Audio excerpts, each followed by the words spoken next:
So good evening. It is Wednesday, Christmas week, 2022. I'm sorry I haven't been on doing videos, haven't played much. Busy week.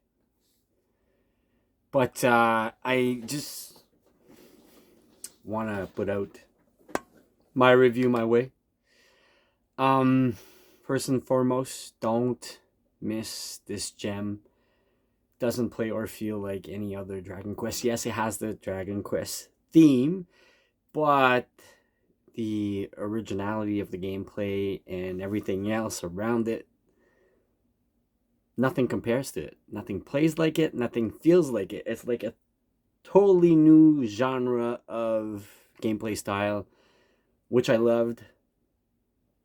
And I've yet to complete it because I don't think I got the right ending.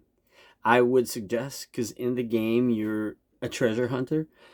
Make sure whenever you're going to play it, or if you're playing it, you have to find all those golden treasures. Very important.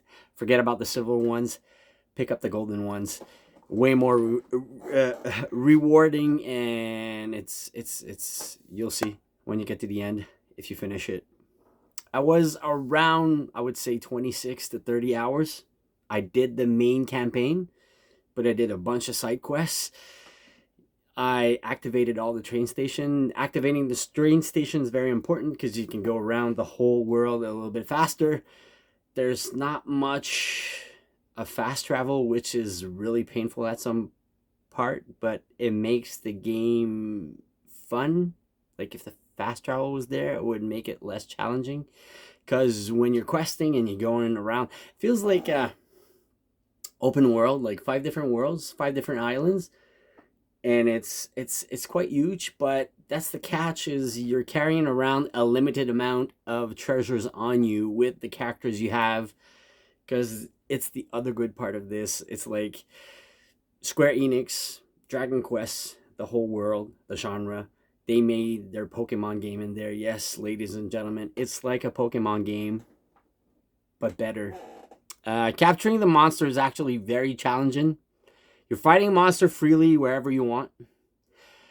Depending on the size of the monster or the force or whatever, he can carry around a limited amount of treasure chests. Try to get one that could carry around 3 to 4 chests. It's going to help you out a lot in the long run. The more treasure chests you capture and you bring back to your main hall, your character XP's faster, your gang, your whole team XP faster, you get more power-ups and everything. So it's important to carry back a lot of treasure. Hence, with the fast travel thing, if you had it, it would be easy. You would just dig for treasure and go back. But that's the catchy part. You have to go to it's very important to unlock all the train station, because like I said, if you die and you're carrying your treasures, you lose all your stuff. Make sure you save so many times. It's so painful when you have very expensive treasures and you're walking back to the train station and you get killed. It's priceless. It's priceless. It's the best. Nothing compares to it. It's by far one of my favorite RPGs this year. It's very easy, very chill back, very relaxing. Easy is a big word, because if you don't have Pokemons or monsters you captured, you can only have 3 monsters on your team. The extra you can send out on timed expedition to go and capture more stuff, more resources. So they bring it back to you. Then you can craft stuff. You have this very useful slingshot, and you're shooting pellets. You're crafting pellets. And some pellets, they give you HP back. They cure your teammate. There's a bunch of different pellets. It's really amazing. I know it sounds weird when I say it, but it's amazing. It's amazing. Shooting pellets with a slingshot.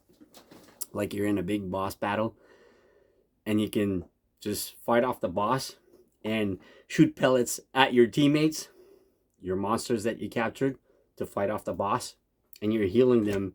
It's just so much fun. Priceless fights, really amazing. The final boss fight was just something else. It was challenging. It was crazy, because they all have different weak points, different weaknesses, So very important. Um, yeah, the capturing part. That's the other part I really liked. You have that special pellet, the basic one, which you shoot and it makes you the monster uh, appreciates you more, so he wants to get captured. But eventually, if you do win, they get recruited, they go back to your base. But then there's the other catch: when you go back to your base, you have to feed it some ingredients for him to accept to join your gang. So it's very challenging to capture. And I had a very, very, very good team at the end. These guys were so overpowered. I had two giant monsters. It was just so much fun, and they all have unique powers. It's really fun to capture and try different monsters to make a different team. You have a purple slime. No, I mean pink slime in the beginning of the team. I would suggest keep her because she has a healing power and she's healing your team all around because you can get killed too. If you get killed, it's very pricey. There's no auto save. Well, there is, but make sure you auto save on your own. Very important. It's a gem. I would suggest for everybody watching this channel, don't miss out on this game. I had a blast. Sorry I didn't do my review before, but I finished it. I've yet to go back and capture more treasures to get the right ending, I think. Must not be a big difference, but I really want to go back and capture all the treasures. Very important to me because I loved it. Around 30 hours, but you can do so much more. There's so many side quests, so many missions. The whole hunting treasures, it's really cool. I really like it. Depending on the monster you have, some of them have better range. Like you have to do this compass thing and they detect it, they see it, and your monsters will scream and they'll have like icons of treasure chests, meaning that the treasure is close by. And it's priceless because they have a mental image, or they saw it when you scan, and they give you 3 pictures. If you have a monster with a hoodie, well, you only see like through the hoodie of the monster. It's really fun. If your monster is colorblind, well, the picture he's gonna send you to tell you where the treasure is gonna have no colors, so it's kind of hard to guess, but you get the whole meaning. It's very original. One of the best RPGs I played. It's way too much fun, and they definitely need to make another one. And Square Enix definitely needs to print out more Final Fantasy 1 to 7 collection, Pixel collection. That's a totally different story, but I'm just sending that out. So must buy, must own for any RPG fan. It's I can't compare it. Can't compare it. Nothing plays like it. Nothing feels like it. Really don't miss this gem. You will have the time of your life. It looks simplistic and childish, but the story is also good. You gotta point out Akira Toriyama is making all the designs, so it has that Dragon Ball feeling when you're playing through the story. If you're a Dragon Ball fan,